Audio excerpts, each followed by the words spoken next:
The year is 1972. Deep within the winding, forgotten streets of Lyon, France, stands the shell of the Hôpital du Sommeil Éternel, the Hospital of Eternal Sleep. Even today, on August 26, 2025, the air here feels heavy, charged with an energy you can't explain. The locals don't talk about it. They walk faster when they pass its rusted iron gates, their eyes fixed forward. They know the stories. They feel the cold spots that linger on the sidewalk, even on the warmest days. This place is a scar on the city, a monument to a secret so dark it was ordered to be forgotten, erased from history. We are here to uncover what happened inside these walls. We step through the decaying doorway, our flashlights cutting through decades of dust and silence. The main corridor stretches before us like a throat, swallowing the light. Fluorescent fixtures hang precariously from the ceiling, their glass shattered, their metal frames swinging in a draft that seems to come from nowhere. We hear things, a faint whisper that sounds like a name, a distant rhythmic tapping. Is it just the old building settling, or is it something more? Every shadow seems to move, to watch. This was a place of healing, but it was twisted into a laboratory of fear. You can feel the residual terror clinging to the peeling paint and the damp, cold stone. Our equipment immediately starts to react. The EMF meters spike, their needles jumping wildly. EVPs pick up faint, disembodied phrases in French. Ne dors pas, don't sleep. The words hang in the air, a spectral warning from the past. We found an old patient file lying on the floor, its pages warped by moisture. The name on the cover, Sujet 0, Subject 0. Inside, the ink is smeared, but one line is chillingly clear. The subject no longer recognizes their own reflection. They say another face stares back. The atmosphere is thick with dread, a palpable sense of being watched by unseen eyes. This hospital was the epicenter of an experiment so monstrous that the French government has denied its existence for over 50 years. They called it a study on sleep deprivation, but we've learned it was something else entirely. It was an attempt to unlock the hidden potential of the human mind by pushing it past its breaking point. The doctors here weren't trying to cure insomnia, they were trying to eliminate the need for sleep altogether. They opened a door to a place they couldn't understand, and in doing so, unleashed a horror that consumed everyone involved. The echoes of their screams are still here, trapped in the very fabric of this building. We want answers. The experiment began in the spring of 1972. 5 subjects, all political dissidents chosen for their resilience and anonymity, were brought to this isolated wing of the hospital. They were promised their freedom in exchange for 1 month of cooperation. The goal was simple but terrifying: to stay awake for 30 days, aided by a new experimental stimulant gas. The lead researcher, Dr. Alain Moreau, believed that by severing the mind's connection to sleep, he could unlock a new state of consciousness, a higher level of human awareness. The subjects were sealed inside a reinforced chamber, monitored by one-way glass and microphones. For the first few days, everything seemed to be going according to plan. As the first week passed, the stimulant's effects became undeniable. The subjects stopped showing any signs of fatigue. They were energetic, talkative, and lucid. They shared stories, played games, and seemed to be in high spirits. But the researchers noted something strange in their logs. The subjects' conversations began to drift. They spoke of shared memories of events that never happened, of places none of them had ever been. It was as if their minds were beginning to merge, creating a collective consciousness in the sterile, sealed room. The camaraderie they first displayed started to fray at the edges, replaced by a tense, nervous energy. By day 9, the psychological breakdown was accelerating. The subjects ceased talking to each other. Instead, they would stand for hours, staring at their own reflections in the one-way glass, whispering to themselves. Their whispers were too low for the microphones to pick up clearly, but the researchers documented seeing their lips form the same words over and over. Paranoia sank its teeth into the group. One subject accused another of being a government spy. Another began hoarding his food rations, convinced the others were trying to poison him. The chamber, once a place of forced community, had become a pressure cooker of fear and suspicion. Then came the hallucinations. On day 12, One subject began screaming about spiders crawling under his skin, tearing at his own arms with his fingernails. Another claimed to see shadowy figures standing in the corners of the room, their faces devoid of features. The stimulant gas was no longer just keeping them awake, it was prying open their minds, dissolving the barrier between reality and nightmare. Dr. Moreau, watching from the observation room, didn't see this as a failure. According to his notes, he saw it as a breakthrough. He believed they were on the verge of witnessing the birth of a new perception, but he had no idea what he was truly inviting into that room. The terror escalated on the 15th day. The screaming inside the chamber abruptly stopped. There was only silence. The researchers, unnerved by the sudden change, peered through the observation glass but could see nothing. The subjects had torn pages from the books in the room, soaked them in their own blood, and plastered them over the glass, blocking the view from the outside. The silence was punctuated only by the sound of something being scraped against the walls. A low, rhythmic, and unnerving sound that continued for hours. The doctors were locked out, blind to the horrors unfolding just feet away from them. Fearing the worst, the research team decided they had to breach the chamber. They announced over the intercom that they were coming in, promising that anyone who cooperated would be freed immediately. A single, chilling voice responded from inside. It was calm, detached, and unrecognizable. The voice said, "We no longer wish to be freed." Panic gripped the research team. What had these people become? The stimulant gas was immediately cut off, but the scraping sound from within the chamber only grew louder, more frantic. The team had lost control. The experiment was no longer theirs to command. When they finally forced the door open, the scene that greeted them was one of absolute horror. The room was a tableau of madness. The walls were covered in frantic overlapping messages, scrawled in a mixture of blood and filth. The messages were not in French, but in a strange, angular script that no one could identify. It was a language born of sleepless insanity. One subject was found dead, his stomach filled with his own flesh. The other four stood silently in the center of the room, their eyes wide and black, staring at the soldiers who entered. They didn't look human anymore. The most disturbing discovery was the source of the crimson ink. The subjects had been methodically tearing strips of muscle and skin from their own bodies to write their cryptic scriptures on the walls. One of the phrases, crudely translated later by a linguistics expert who suffered a complete mental breakdown, read, "We have seen the eye of God and it is blind." The subjects showed no pain. They showed no emotion at all. They had transcended suffering, and in doing so had left their humanity behind. The experiment to unlock the mind had instead caged it in an unimaginable hell. The surviving subjects were forcibly removed from the chamber, but the horror did not end there. As soldiers tried to restrain them, one of the subjects, a man who had been a quiet schoolteacher, displayed inhuman strength. It took 4 large soldiers to hold him down.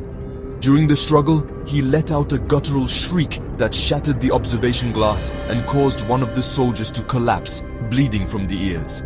Medical examinations revealed that the subjects' bodies were undergoing bizarre physiological changes. Their adrenaline levels were constantly at a lethal high, yet they remained alive, their bodies metabolizing their own tissue to sustain their wakeful state. They were moved to a secure medical wing, but their presence seemed to infect the entire hospital. Staff reported hearing whispers echoing in empty hallways. Nurses refused to work the night shift, claiming to see the subjects' gaunt faces peering at them from dark corners, even when they were locked securely in their rooms. One doctor, who attempted to administer a sedative to a subject, was attacked with vicious, animalistic ferocity. The subject bit into the doctor's neck, laughing as he did. The laughter, recorded on a security microphone, was a sound that witnesses described as utterly devoid of joy or sanity. The researchers themselves began to unravel. Dr. Moreau became obsessed, refusing to sleep, spending days on end trying to decipher the writings from the chamber walls. He believed they held a key, a message from the other side of consciousness. His colleagues grew terrified of him. They said his eyes started to look like the subjects, wide, dark, and empty. He would mumble to himself about the silent symphony and the beauty of the void. He was no longer a scientist, he was becoming a disciple of the madness he had unleashed. The authorities decided the experiment was a catastrophic failure and had to be terminated. The plan was to euthanize the remaining subjects and destroy all records. But something went wrong. On the night the order was to be carried out, a power failure plunged the entire hospital into darkness. Security systems failed, doors unlocked. When the lights came back on an hour later, the subjects were gone. Their rooms were empty. Dr. Moreau was also missing. The only thing left behind was a new message scrawled on the wall of Moreau's office. You cannot kill what is already awake. Years after the incident, a rusted metal box was discovered buried beneath the floorboards of the abandoned hospital. Inside was a leather-bound journal. It was the personal diary of Dr. Alain Moreau. These pages provide a terrifying first-hand account of a man's descent from scientific ambition into absolute madness. The early entries are clinical, filled with excitement about the potential of the experiment. He writes, "We are on the cusp of a new evolution. Sleep is a biological prison. We will be the ones to set humanity free." He truly believed he was a pioneer, a visionary on the edge of a monumental discovery. As the experiment progressed, the tone of the diary shifts dramatically. The neat, precise handwriting becomes a frantic, almost illegible scrawl. On day 10, he writes, "The subjects are communicating without speaking. I see it in their eyes. They share a single, silent thought. It is beautiful and terrifying. They are becoming more than human, a hive mind born of sleeplessness. They know we are watching. They are watching us back." Moreau was no longer an observer. He felt like a subject himself, pulled into the psychological vortex he had created. He started to feel a connection to the entities in the chamber. One of the most chilling entries is dated day 16, just after the chamber was breached. "I have seen their art," he writes, referring to the blood-soaked walls. "It is not madness, it is a map. They have traveled to a place beyond our physical world, a realm of pure thought, and they have brought something back with them. The others see only horror, but I see truth. They are not screaming in terror, they are singing in ecstasy. The entity they've contacted, it has offered us a gift, the gift of eternal consciousness." Moreau was not just rationalizing the horror, he was embracing it, converting to this new dark faith. The final entry is a single terrifying sentence written on the night he disappeared. There is no date. The ink is smeared, as if written in a great hurry. It reads, "The door is open now. I must go with them. We will sleep no more." Did Dr. Moreau suffer a complete psychological collapse, driven mad by what he had witnessed? Or did he truly find what he was looking for? Was he a victim, or did he willingly join the things his experiment had created? His diary doesn't give us the answer. It only pulls us deeper into the darkness, leaving us with his final, haunting words. To understand what might have happened, we spoke with Dr. Genevieve Dubois, a parapsychologist and historian who has spent years secretly investigating the 1972 experiment. She believes that what transpired was not simply a case of mass hysteria or a psychological break induced by drugs and sleep deprivation. What the documents describe goes beyond known science, she told us, her voice low and serious. The inhuman strength, the collective consciousness, the spontaneous appearance of a language that has no known origin, these are not symptoms of psychosis. These are hallmarks of a paranormal event of extreme magnitude. They didn't just open their minds, they opened a gateway. Dr. Dubois presents a chilling theory. She suggests that the stimulant gas, combined with the intense psychological pressure of prolonged wakefulness, acted as a kind of psychic key. It thinned the veil between our world and another dimension. "Think of the human mind as a radio receiver," she explained. "Normally it's tuned to a single frequency, reality.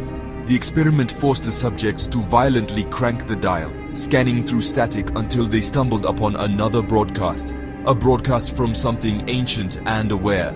The scrolls on the wall weren't messages from them, they were messages through them." This theory connects the events to occult rituals. Throughout history, mystics and occultists have used sleep deprivation, fasting, and psychoactive substances to achieve trance states and contact otherworldly entities. Dr. Dubois points to the symbol found repeatedly in the subject's writings. a spiral turning inward towards a single dot. This symbol appears in several ancient forbidden texts, she says. It's known as the Eye of the Sleepless God, a sigil said to represent a cosmic entity that feeds on consciousness. Dr. Moreau may have thought he was conducting a scientific experiment, but he was inadvertently performing a high-tech occult ritual. But what about the government's role? Another expert, investigative journalist Julien Lefebvre, offers a more grounded, yet equally terrifying, explanation. He believes the experiment was part of a secret Cold War program to create psychic soldiers. Forget occult entities, Lefebvre argues. The stimulant gas was a powerful hallucinogen designed to unlock latent psychic abilities. The government wanted telepaths, clairvoyance, the inhuman strength, the psychic screams. It was working, but the side effects were too monstrous to control. The subjects became too powerful, too unstable. The disappearance wasn't paranormal. It was a cleanup operation. The subjects and Moreau weren't taken by a demon. They were eliminated by their own government. The official story, for those few who even knew of the experiment, is that the remaining subjects died during a failed transfer, and Dr. Moreau took his own life out of guilt. The records were sealed, citing national security, but the details of that final night suggest a far more sinister and inexplicable conclusion. Eyewitness accounts from junior hospital staff, collected through anonymous interviews, paint a picture of chaos and fear. They speak of a sudden, unnatural silence falling over the facility just before the power cut out. Not just a lack of sound, but an oppressive void, as if the air itself had been muffled. According to one former security guard we managed to track down, the power failure was not accidental. He claims the primary and backup generators were both found to be in perfect working order, yet they simultaneously failed. During the hour of darkness, he heard no alarms, no screams, no sounds of a struggle. He described a feeling of being completely alone, even though the hospital was full of soldiers and staff. When the lights returned, the 4 subjects were gone from their locked rooms. There were no signs of forced entry. The doors were still bolted from the outside. It was as if they had simply dissolved into shadows. Dr. Moreau's disappearance is even more mysterious. His office was found in a state of disarray, his research notes scattered across the floor, but his diary was placed neatly in the center of his desk, open to the final chilling entry. The window was locked, the door was locked. The only thing out of place was the single message scrawled on the wall. Forensics at the time found no fingerprints in the room other than Moreau's. It was a classic locked room mystery, but the implications were far more terrifying than any simple magic trick. How do 5 people vanish from a sealed military quarantine without a trace? The search for them was extensive but covert. For months, secret police scoured Lyon and the surrounding countryside. There were no leads, no witnesses, no trace of them was ever found. It was as if they had never existed. This complete lack of evidence is what makes the paranormal theory so compelling. Did they ascend to another plane of existence as Moreau's diary suggests? Or did they become something else? Something that no longer needs a physical body, but can still whisper in the dark corners of the world. The silence they left behind is louder and more frightening than any scream. In the aftermath of the disappearances, the French government initiated a cover-up of breathtaking efficiency. The entire wing of the Hôpital du Sommeil Éternel was declared structurally unsound and permanently sealed. All official documentation related to Project Somnus, the experiment's codename, was gathered and classified under the highest level of national security, buried in a deep archive meant never to see the light of day. The families of the subjects were told they had died in a training accident. The staff involved were forced to sign lifelong non-disclosure agreements under threat of treason charges. The state wanted this memory erased, but secrets have a way of festering. In the early 2000s, a fire in a government archive in Paris damaged the vault where the Project Somnus files were stored. A handful of partially burned documents were salvaged and, through a whistleblower, leaked to a small circle of journalists and researchers. These fragments are our only official window into the madness. They include redacted medical logs describing the subjects' unprecedented biological regeneration and their ability to withstand injuries that would be fatal to an ordinary human. They confirmed the use of a classified stimulant gas, designated Hypno-7. One of the most damning leaked documents is a memo from a high-ranking intelligence official dated the day after the disappearances. It doesn't order a search, it orders a containment protocol. It reads, "The assets are now uncontained. All resources are to be redirected from recovery to suppression." Public knowledge of this event would be catastrophically destabilizing. The existence of Protocol Zero must be denied at all costs. This memo suggests the government wasn't just hiding a failed experiment. They were hiding the emergence of something they feared they could not control or defeat. They weren't looking for the subjects, they were trying to hide from them. The cover-up continues to this day. When we try to file information requests about the 1972 incident at the hospital, we were met with denial and hostility. Officials claim no such experiment ever took place. The hospital's closure was due to budget cuts. Dr. Moreau, they say, retired and moved to Argentina. They have an answer for everything, but their answers feel hollow, rehearsed. The sheer scale of the denial is evidence in itself. Why go to such lengths to bury a simple story of a failed medical trial? Because what happened in that chamber was not simple. It was an event that challenged our understanding of reality, and the powerful are terrified of what that truth might unleash. 53 years have passed since the night the lights went out at the Hôpital du Sommeil Éternel. The building still stands, a silent, rotting monument to an unspeakable secret. We came here seeking answers, but we leave with only deeper, more disturbing questions. What truly happened inside that sealed chamber? Were the subjects victims of a scientific experiment gone wrong, their minds shattered by chemicals and sleeplessness? Or did they, as Dr. Moreau believed, make contact with an entity from beyond our comprehension, a being that offered them a terrible form of enlightenment? The line between madness and revelation is terrifyingly thin. The disappearance remains the most profound mystery. How did 5 people vanish from a locked, guarded facility? Was it a clandestine government operation, a silent execution and disposal to bury a catastrophic mistake? Or did they achieve the final stage of their transformation, shedding their physical forms and becoming something else entirely? Something that exists now only as energy, as whispers in the dark, as the feeling of being watched when you are alone at night. The message left in Moreau's office, "You cannot kill what is already awake," lingers as a chilling possibility. They aren't gone. They are just somewhere else. Why have the records remained sealed for so long? What is the government still so afraid of? Perhaps they fear the truth would cause mass panic. Or perhaps the threat is not over.